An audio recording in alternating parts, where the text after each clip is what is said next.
ভালো করে জানি। তাছাড়া খাবারের চিন্তা তো আছেই। তোমাকে আর চিন্তা করতে হবে না। ওই দেখো, বড় বড় দুটো আনারস।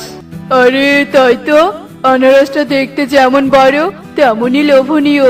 মনে হচ্ছে আনারসটা খেয়ে খুব মজা পাবো। চুপ করো, সব সময় তোমার শুধু খাই খাই। আনারসের নাম শুনে জিভে জল চলে এসেছে, তাই না? আরে বোকা, আমরা তো এই আনারস দুটো খাবো না। আনারস দুটোর মধ্যে বাসা বানাবো। একটাতে আমরা থাকবো, আরেকটাতে আমাদের চুরির জিনিসপত্র রাখবো। কাকুলির বুদ্ধি শুনে কনক আর কালু কাক ভীষণ খুশি হয়। আর কালু কাকুলি মিলে আনারসের বাড়ি বানানোর কাজ শুরু করে। আহা, কি সুন্দর সুবাস বের হচ্ছে ইলিশ ভাজার। কি যে খুশি লাগছে। আজ আমি গরম ভাতের সাথে ইলিশ ভাজা খাবো।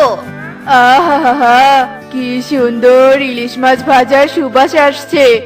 মনে হচ্ছে আশেপাশে কোথাও কেউ ইলিশ মাছ ভাজছে।